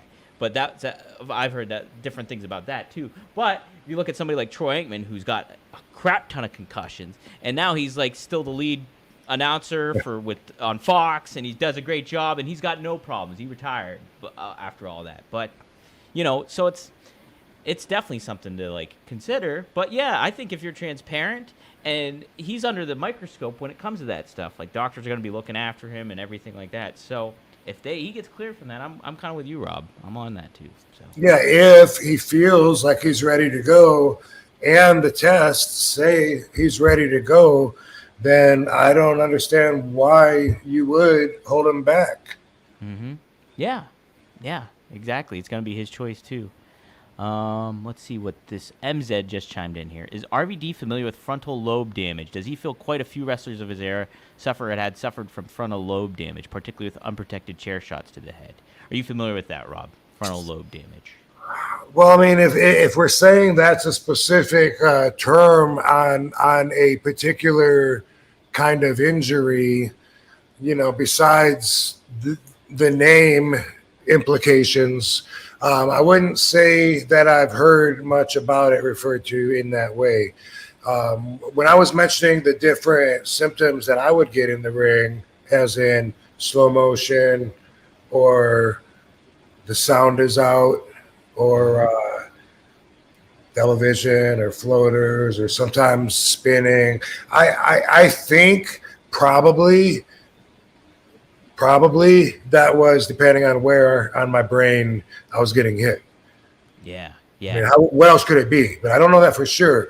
But like a lot of times I would when I bump, I would knock myself silly just from hitting the back of my head on the mat. Sometimes I blame my ponytail. Don't know if that was a factor or not, but I've done that more than anything. And I used to wonder, like a chair shot in the front, a headshot, like that in the back, or, getting thrown into the corner post head on. I wonder if that's what's causing all the different symptoms. But I was never able to, or never even thought about studying and relating the different symptoms to the different pieces of action. I wish I would have, because it makes sense, in the front lobe, that's obviously that's in charge of a lot of different stuff than say like the rest of your brain. But I do have like I said, almost a lot of my peers, at least that are my generation or older, a lot of them tell me that they have at least some kind of symptoms. Mm-hmm.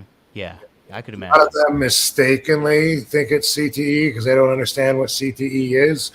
A lot of them, say they complain of just headaches. Sometimes, just light sensitive is another thing that happens, and there's all these weird different symptoms that all go back. But yeah, most of the guys my age or older tell me that they're sure of it, that they have some concussion damage. And, most of them were probably in that lawsuit when they all got behind like one big case and tried to sue for it. I definitely owe everything that happened to me on me. Everything was my fault. And I never reported when something did happen.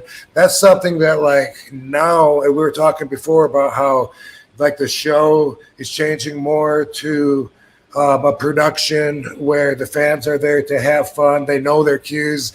They're there they're there for you, and it's all, I think, quicker than I think, than soaking up all of the energy, maybe, but it seems to be more of everything in that way that moves the story forward. I think part of that new world is reporting more when you're hurt. Why not? The day of if I can still work, then I'm not hurt. I can still go the next day, and the day of having to prove that you're tough, or even, I mean, we did it for personal reasons too, because we did want to keep working. We want to Sure, keep yeah. but I think that is more fading out for more of a professional environment, which would include not only maybe less of a rough schedule, but also taking care of injuries and having the newest education and information on it. So that's all I think part of, so if you or someone that is suffering from concussion symptoms, these guys can get you help. They can hook you up with a doctor. They can put you with support groups. They can answer some questions, but you go to a CLF something.org. Is it helpline? CLF. Let me take a look. I think it's helpline. Damn it. CLF. Hold on. I think you're right, Rob. Here you go. Go to concussionfoundation.org, and they will show you. You can contact the CLF helpline, which I was trying to see if there's a certain phone number here. I think CLFhotline.org was also the thing that I said on my videos that they, okay. But either way, that was very frustrating for me too, was when I had the double vision. It threw me so far off my game. Everything was way harder, and I kept thinking, I'm sure it's going to go away. And it just, man, it's certain patterns, checker patterns or something, would like really make everything worse. I couldn't see the depth of anything or judge, and it was like trying to find out who to go to, like who do I go see, what doctors, and I don't know if I mentioned this here last week or not. I said it somewhere, so excuse me if I'm repeating myself, but I went to one doctor, an eye doctor, an eye doctor, the kind you get glasses from, in Redondo Beach, and he told me that they were crazy. There was nothing wrong with my brain. I just needed a new prescription. Oh yeah, I think you said that on here. It was, I got so much contradicting information. Wow. That made it extra really rough, because there was like no help, but now there is. Yeah, always feel free to get a second opinion, guys, and then it's nice. I mean, it's not nice that people have it, but it's nice that you can have somebody too, maybe going through the same symptoms that you are, and that it can help you out and kind of give you a different perspective on how to think about that too. If they're having like Rob uses the example of double vision, so maybe somebody else has double vision and can kind of relate to what you're going through too. Yeah, the exercises were really cool, and they were always progressive, just like any good therapist does, always making it each week a little bit more challenging. And man, that's, I would say, but is it the muscles in my eye, or is it in my brain, like the wiring? And the neurologist would say it's all the same thing. Yeah. Right. Jeez. Good stuff. We'll do a couple more questions and we'll close it on out, I guess. Maddie has a good joke. Why should you knock on the fridge? Because there could be a salad dressing. There could be a salad. Okay. That one I had to repeat to myself. It took me a second when I first read it too. Wait a second. All right. Nice. Yeah. Nice, Maddie. Nice. Hey, Rob. John asks, what are your thoughts on Dustin Rhodes? Dustin was one of the coolest dudes that I saw Friday. I've always, you mean Cody? Do you mean Cody? Cody? Yeah. Oh, sorry. Yeah. That's okay. I forgot to ask you about Cody. Go talk about Cody first. He was just super cool. Really cool, and me and Katie for a while hung out in front of his bus because in the garage he had like some lawn chair, not really lawn chairs, but like fold out chairs that you would have on the lawn or whatever. Yeah. Sitting in front of his bus, just like he was camping, but it was in the garage. And me and Katie hung out there for a while, and he came by a few times, and he was just like super cool, and even gave us a bottle of vodka, which I don't know if that's his vodka. Do you know? It is the Whitley. He boom, gave us a wrapped up bottle of vodka, and unfortunately, we're going straight to the airport. So but you had to down it. He was just really cool. He was Anyway, Dustin is super cool too. I've never had any reason to not eat either of those. Goldie, he's Goldie to me. He used to enjoy making everybody laugh too. And I remember one time when we were in Europe. And in the morning, we all had like a 9 o'clock call time or something to get on the bus. And people that are already on the bus are waiting for other people to come down and hand the guy their bags that'll put them underneath and then come up the stairs to get on the bus. And Dustin kept doing this thing.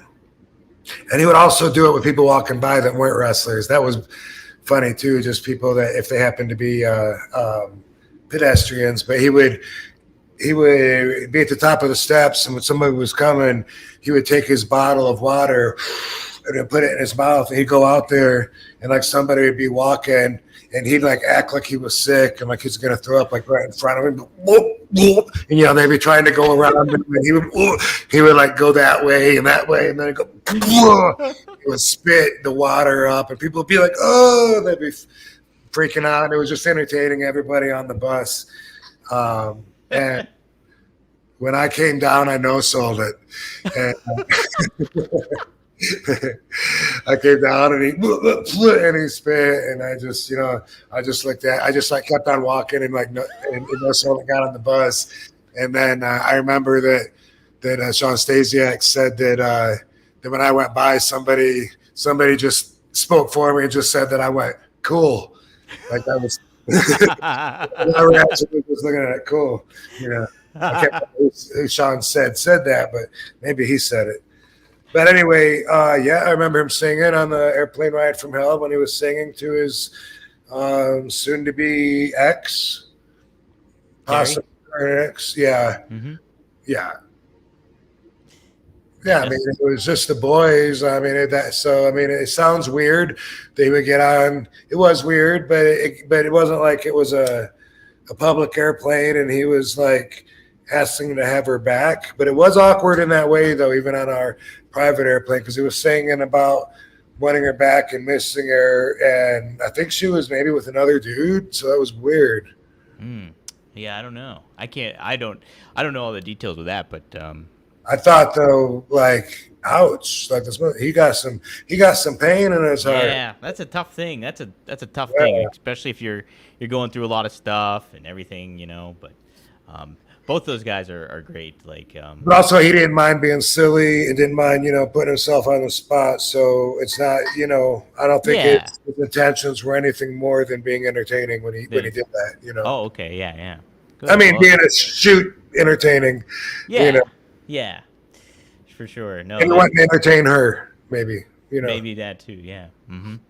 But no, I got to see Cody at SummerSlam, and he was doing they had a little kind of charity event that people were helping out with, and then part of the thing, people would buy tickets to help pack food and stuff like that. But then they get to meet the wrestlers. That was the perk of doing it. And then Cody came by, and he was just being a fly on the wall and watching him interact with the fans and take pictures. He took time with everybody. He was so considerate of everyone, and just really good in that role as a good ambassador for the company right now. So he's doing a good job.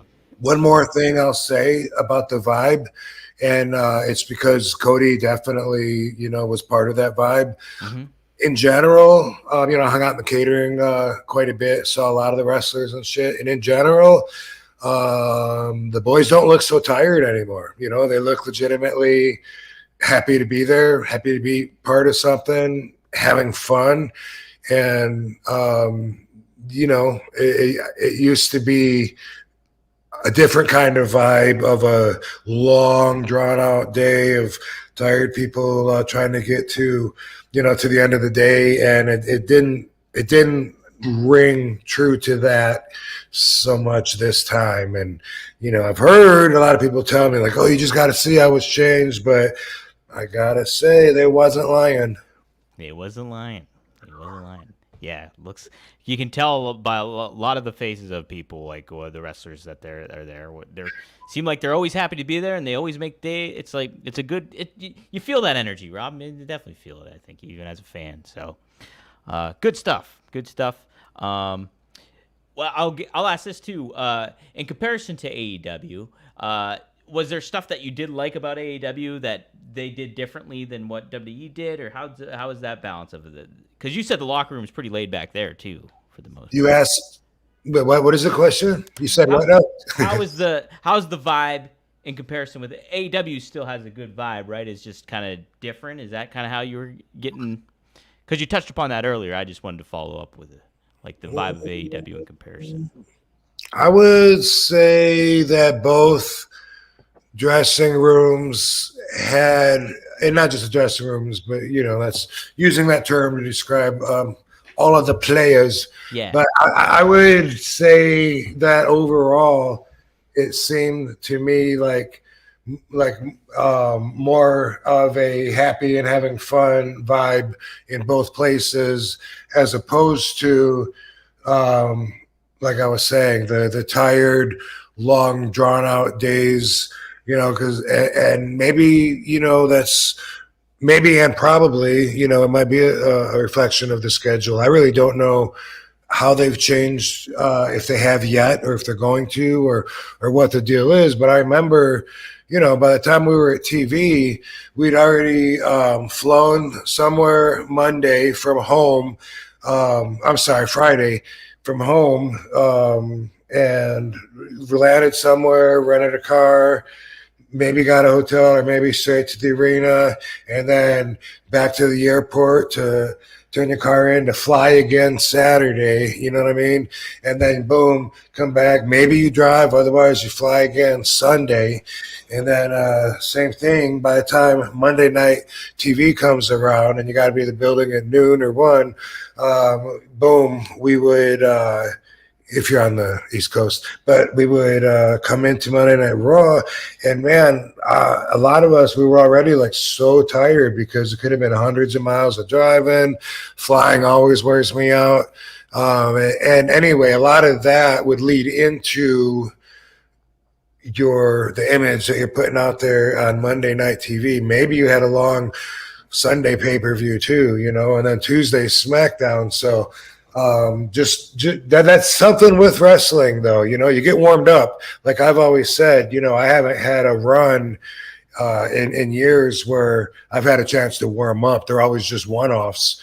But when you warm up, you do get more used to the ring.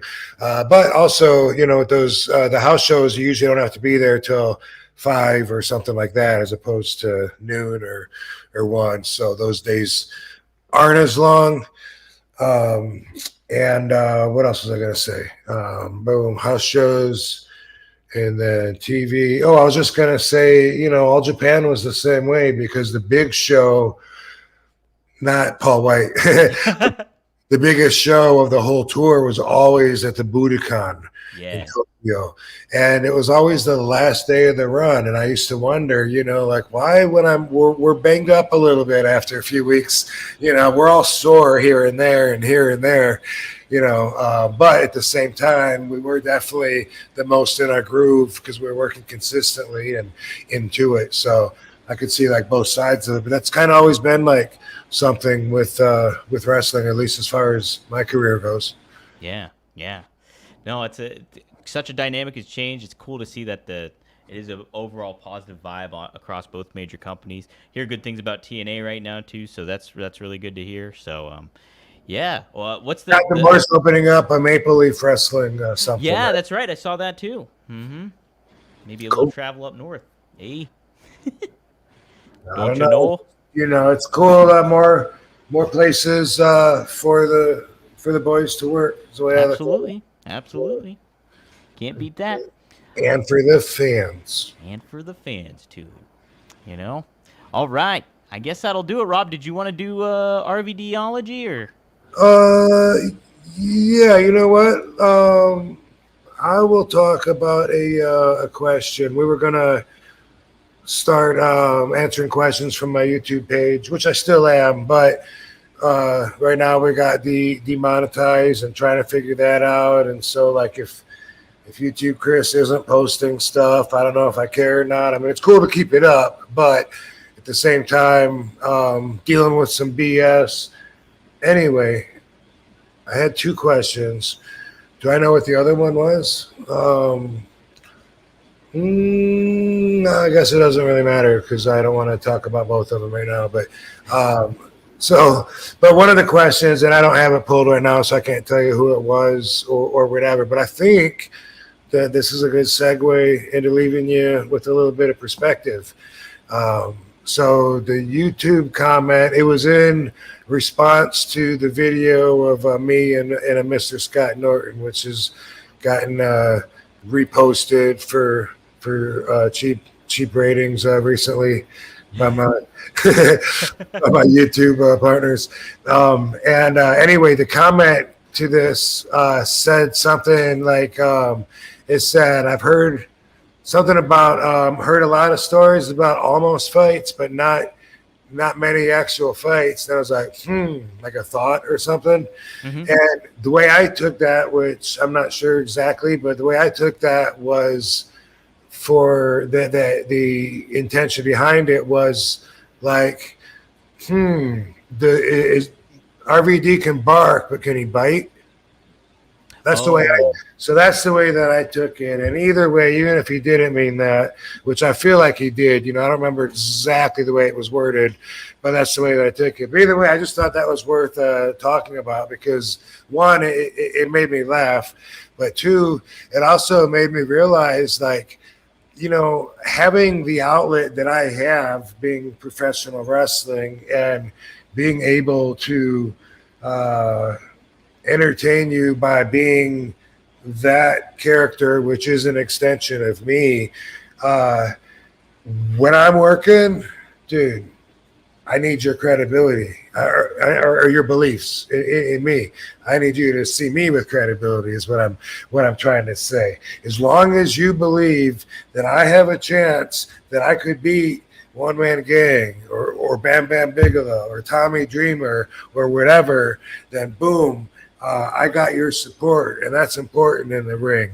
Outside of the ring, I was thinking, like, why would I care, like, really, if somebody thinks I can fight or not? And that's what I wanted to talk about because it's something to think about, One, there's your ego. Mm-hmm. I mean, nobody wants to be a pussy or be thought of, and you do think of it in a negative way if someone says, he's a wimp. But the reason that I think it's seen as negative is because fighting is part of nature. My dogs wrestle each other all day. Kangaroos fight out in the wild, and all animals do. It's instinctive. It's something. So when somebody is saying, dude, that guy can't fight, they're saying it as an insult. But at the same time, unless you are promoting your brand, why would you care? Unless you're going to attack me, in which case then I want you to think I'm a great fighter and not attack me because I don't want to be attacked and I don't even want to fight unless I'm getting paid for it. You know what I mean? Right. So when you think about it, it's really, I think, just the ego that cares about your image. Even girls, if you say, like, you weren't scared, like, that she was going to kick your ass. What? Her?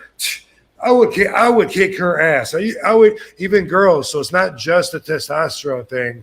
It's something. It's something protective, just like how we all want to claim that we're right, and there's no way we could be wrong, even if we are wrong. That thing that Or even if somebody says anything that's less than what we want to hear about ourselves, like if they say, dude, you're short. What? I'm not short. How tall are you? Like that defensive thing that comes out and says, boom, don't let them say that. Don't let them think about you in a less than perfect image the way that you want them to see you. Mm-hmm. And when you think about it that way, it all seems like kind of unnecessary. So I was thinking about it, and sure, like growing up, it's important. And people that fight a lot or whatever, a lot of them care about their reputation. But you know what that is? You're building your reputation. What you're really doing in the professional world is you're pushing your brand. It's the same exact thing. Now, with my brand, I make money. When it comes down to my personal self, when I'm not wrestling, if we're just talking about RVD on a day off, Robert Zatkowski on a day off, and then you're and you want to question, like whether the guy, meaning me,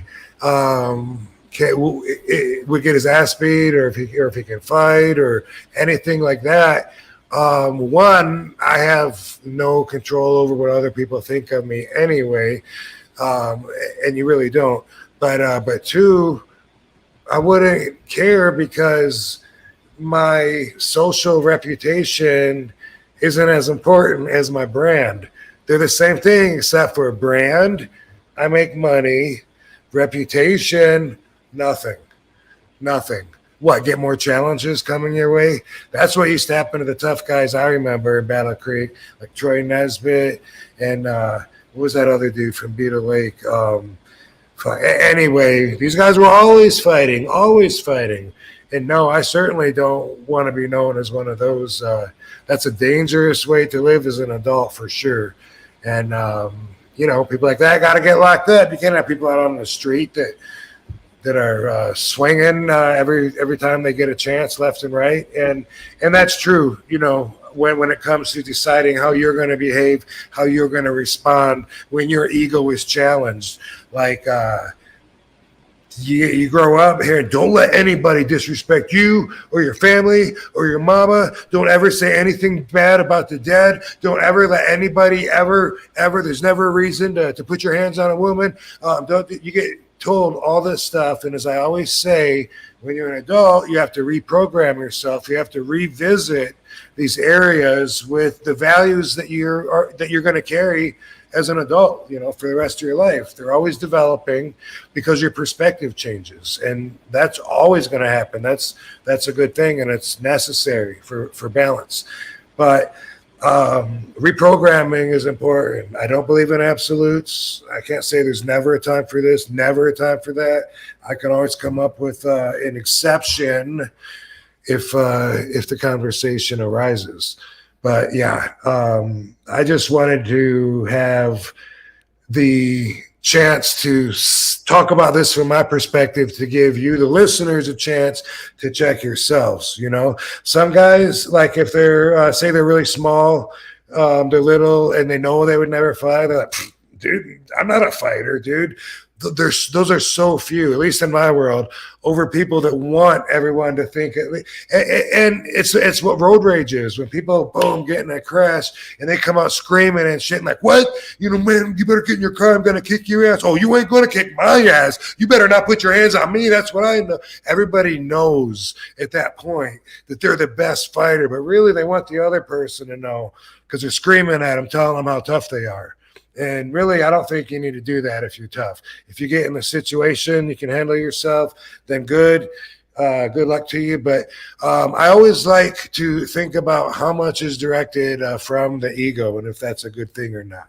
When decisions are made from any emotion, I don't think it's a good thing. Any kind of emotion, in particular, when it replaces logic. If you can use them both, great. But that's often not the case because they often don't like to be in the same room together, emotion and logic. But dude, your ego, it drives us, and it takes like a mental effort to look at the ego and and really question, like, what is this driving force that makes me do this, that makes me stand up and say, well, I know I'm not the ugliest one in the room. No way. No way. There's got to be someone uglier than me here. Like whatever it is, like we're afraid to be less than our ego thinks of ourselves. Think about that. And that's what I'm going to leave you with. Great one, Rob. Great one. Yeah, that's I like that Scott Norton clip because it's funny. It's a funny clip, but on top of it, it does show you how you de-escalated the situation, basically.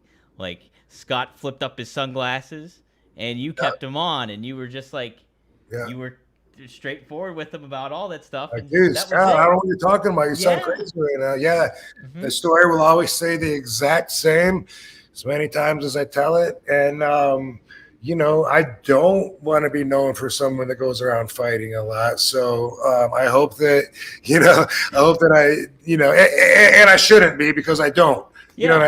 But I don't think that's a good thing necessarily, unless that's what you're looking for. But thank God, we have outlets for it, because it's dangerous to be out in these streets and be acting that way. That's right. Hit a boxing bag or something, guys. Something, yeah. Something. You get sued, then you go to jail, and then you start building up a record. Right. And really, a lot of it is just anger taking over. And the reason you're angry is because your ego's hurt. This person doesn't know that you could kill him. That's right. Who cares? Who cares? This is one of those things that the more you can really not give a fuck, I think the better off that you'll be. There's a lot of things like that. And I've talked about the book, The Simple Art, I think it's called, of not giving a fuck. It's not simple. What's the adjective? I think it's just the art of not giving a fuck, or maybe I'm wrong. Anyway, but a fuck.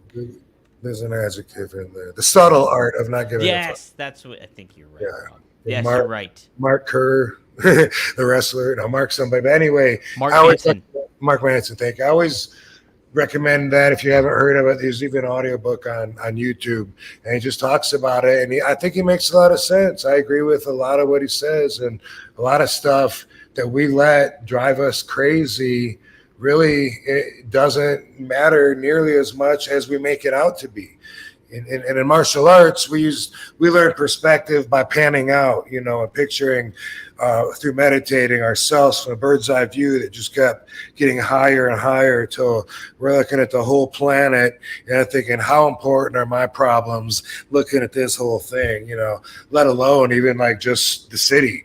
But anyway, those are some beliefs that I've, pretty much held on to since I can remember. So they're pretty sturdy, but the ego always gets out of control. You always got to check yourself. You have to.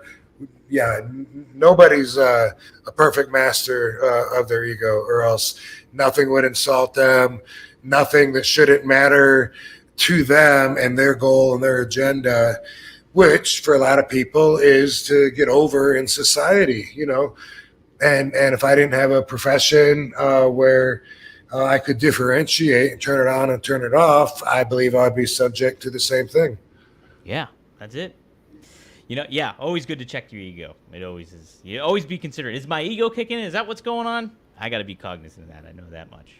So, hey, we all do. We learned a lot today. Breathing, learned about ego, a lot of good stuff. Lots of good stuff.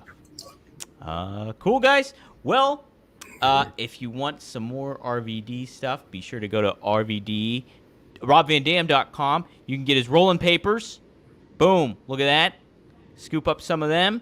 You can also go to RVD420 and get his glass, which they got some cool stuff there. Boom. Boom. Boom. And then more too. So go to RVD420 there. Greek Glass, based out of Pittsburgh. Shout out to those guys. So be sure to give them a little help. And hey, if you want a little bit of merchandise, go to OneTrueSport.com and look at that. You can get some cool RVD merch there. Somebody just bought that RVD one in the middle right there. So get the word out about that. Go to OneTrueSport.com and scoop up your RVD shirt, and we all benefit from it because a lot of the profit will go to the wrestlers themselves. So. Cool stuff, guys. Yeah, cool stuff. And see Rob this week, Iowa. No. Next week. Idaho, not Iowa, right? Des No, it's Moines? Iowa. Oh, Iowa. I said it wrong. Des Moines, Iowa. Des Moines, Iowa. Okay. Idaho. Same thing. Same thing. Starts Okay, with an cool. I. Yeah. See you on the 22nd of September. Yes. Thanks, everybody, for chiming in, too, with your questions. And appreciate everybody, their patronage and hanging out and just having a good time. So, guys. We'll All see you right. next Before we go, did you see the plastic bag on the head? Yes. Oh, the Daniel Bryan thing? The Bryan Yeah. Danielson thing? Yes. Yeah. Is that what it was? Was Moxley doing it to Bryan Danielson? Yes, he was. Boom. So that was the end of the pay-per-view. Yeah. That was okay. Yeah, let's get your thoughts real quick on that, Rob. What did you think of that? Well, I thought that you were probably going to bring it up and that you were going to ask if that was too much, in which case I was going to say, well, let's look at that question. Too much for what? Because I am seeing wrestling making all these changes, and so it is what it is. Is it too much for my preference? Maybe. Is it going maybe a little too far in the respect that we don't want kids playing with plastic bags? It says right on the bag, this shit is not to be used as a toy. I guess John Moxley didn't read that, and it's a bit far and extreme. And if you look at it that way, as far as that kids could take after it, and do they kill them? But like I said, is it too far for what they're doing? Well, obviously not. So what I'm seeing is wrestling really like being about different things than it used to be, and so I'm curious. And I'm and going to be paying attention, starting to exactly how it's evolving at this stage, from the different companies, because I'm seeing it become something. And as far as that with AEW, is it going to be more about like a live action movie that you're watching, witnessing in that venue? I don't know. So definitely, I just thought it was worth talking about, and I think it's pretty far. I wouldn't want a plastic bag on my head. I know that, but again, is it too far for what they're doing? No, and they're driving us and the business in a certain direction that they are doing. So I look at it that way. Yeah, because I would think when they did the plastic bag spot, they did that years ago with Terry Funk and Ric Flair way back in the day. Yeah, and that caught a lot of. I know they got a lot of ire back then about it, and now, it's causing a lot of people people were freaked out about it. Everything. I was kind of like, yeah, I wouldn't want a plastic bag on my head. That's always like kind of whatever. But it's also like, I don't know. It's like they're pushing the envelope a little bit and trying to make it stand out, and that sure stood out. So does it help? And the burning of the house, is kind of like also something in that direction, So yeah. Mm-hmm. we're they're going to show us what they're doing as they're doing it. You know what I mean? So I'm not going to be a critic and say no, they shouldn't be doing that. But would I do that? Or like I said, do I want that done to me? No, and I didn't see the burning of the house. I've just heard about it, and I enjoyed that. Maybe you told me last week. I did. I told you last week. I enjoyed it. Well, so again, is that going to be more about like you're watching like a drama, and I don't know, maybe. Yeah, we'll have to wait and see what they decide to do. They're edging up on a TV deal here. It seems pretty promising that they're going to get one with Turner again, and so. The boat, what's the thing? The boat raises all tides. Can you say it again, Rob? Well, the opposite. High tide raises all boats. I love that quote. I love that quote. Yeah, and so the wrestling's business is good now, and that's why we got millions and millions of people watching this podcast right now on the peripherals. Here we are hanging out. Mm-hmm. RVD show. One of a kind. One of a kind. All right, cool. I just want to bring that up, but let's go ahead and finish the see you later bye-byes. Okay. Okay, shoot. Bye. See you.